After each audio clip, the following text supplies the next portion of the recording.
Well, I'd like to first start off by welcoming everybody to the second session of our webinar. Today we're going to be talking a little bit about lean concepts, but from our home, different things that we can see in our day-to-day lives and how that applies to lean in our organizations.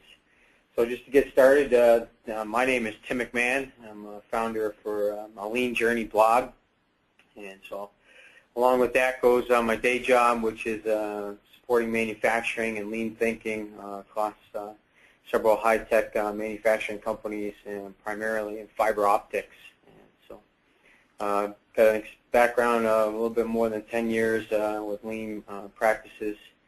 So that'll come through a little bit today and some of the experiences I've shared. And I'm Jeff Hajek. I'm the author of What Do You Mean I Gotta Be Lean, a book I wrote about 2 years ago. And I run Velaction Continuous Improvement. It's my own consulting and training company.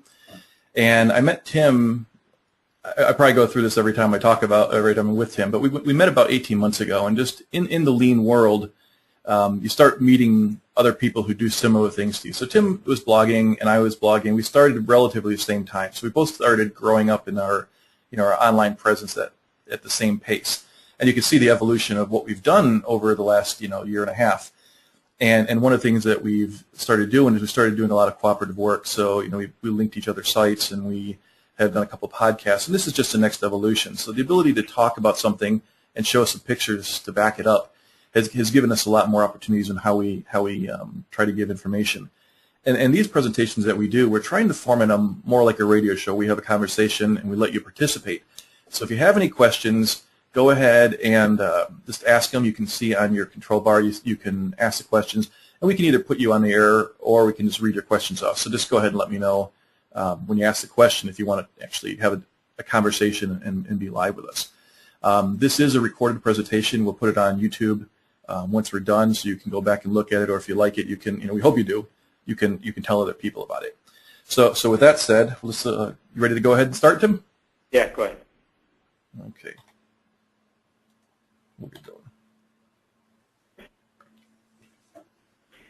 So I always like to start with an exercise, and lean is all around us. So I want to consider an activity that we do every day in our personal lives.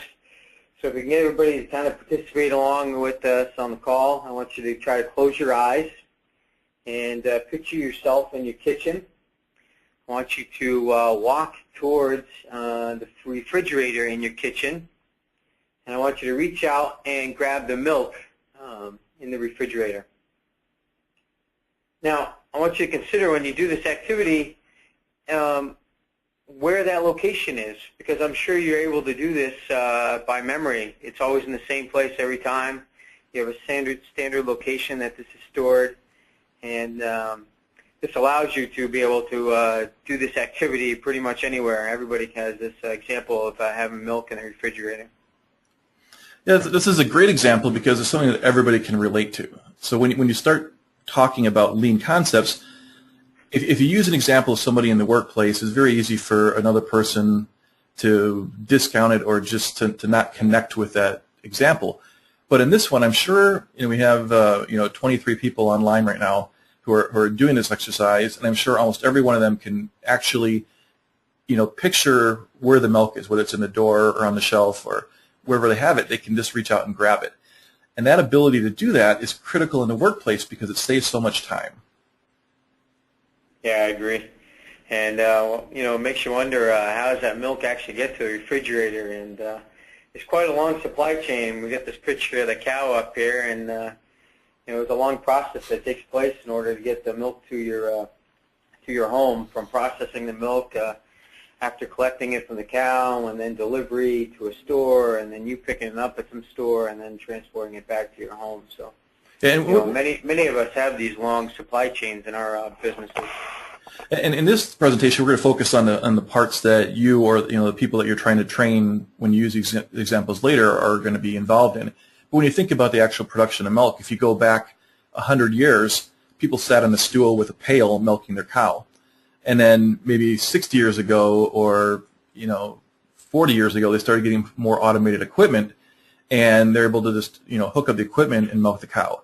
And the latest innovation is they have self-milking units where the cow actually goes into the milking booth, and it's all laser guided, and it does its own sterilization and hooks itself up to the cow, and there's no human involvement in it. The cow actually goes in when it's ready to be milked.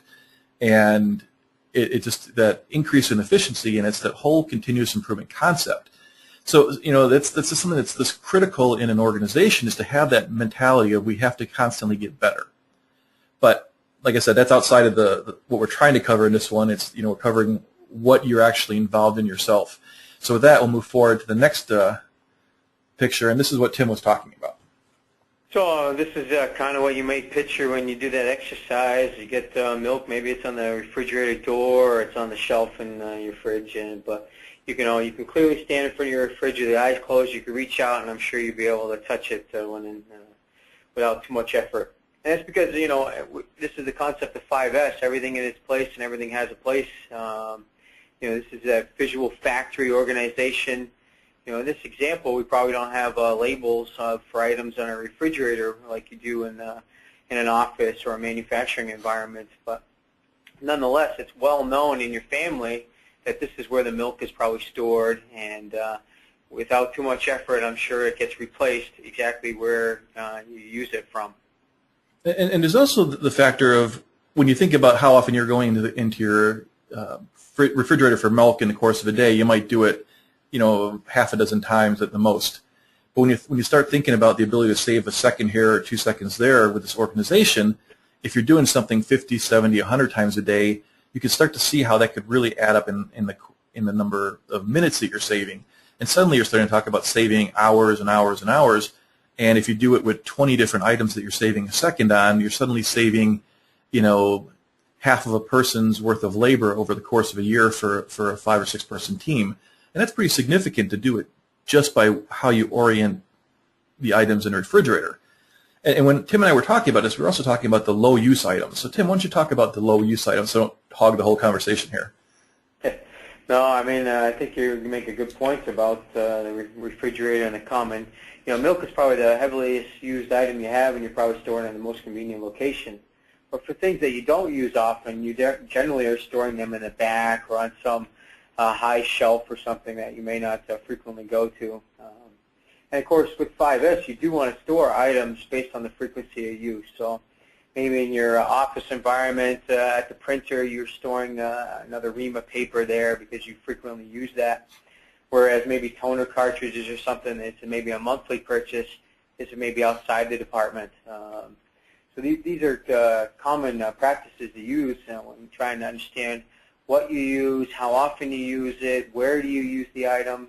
And this is kind of what you do with your refrigerator. Maybe it's out of sight, out of mind, but you're applying the same concept when you go to your refrigerator, whether you're getting milk or bread or that kind of thing. So. Well, it's also there's often a time where you have to accommodate the people on your team. And if you look at the door on the left, you can make the assumption in this one that maybe that person has small children. So the small children want to get the milk. You need to put it low down to be able to let the kids get that. And you may find that when you're developing workstations and things, you have to keep in mind the height of the people that are working there, and you want to try and build your work areas to make it convenient for the most number of people, or you match your workstations to the people by incorporating adjustments to it.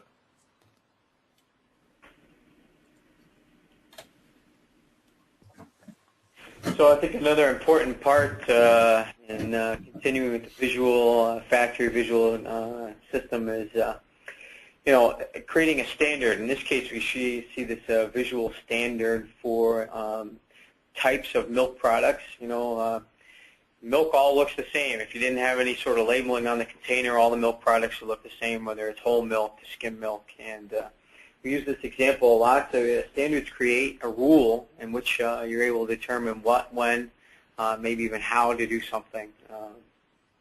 So in this case, you get this national standard for milk. It's always red if you got whole milk, and my family buys skim milk, so we're always going for the yellow kind. And we always tell the kids, pick up the yellow one. So this creates this, an easy-to-remember visual. It's out in the factory, and there's a number of other applications for using color coding, Jeff. Well, yeah, when we were talking again, as you start looking at these colors, some of these colors might like ring true to you in the factory. If you look at the red, most factories will use red as a color for defective materials. So you can walk up anywhere you are in a factory, you're not looking at yellow for the skim milk, you're looking at red for the defective materials. And generally, green will indicate walkways. So if you're walking within the green lines, you're safe. The black and yellow stripes generally indicate danger. You'll see black for fixed locations. A lot of times you'll see yellow for Kanban or other materials. So there's a lot of colors that match up, and it's a great way to show where things go in the workplace. And Tim also has an example of how you can use it when you're using things like mixed model lines, or how you can manage your parts better.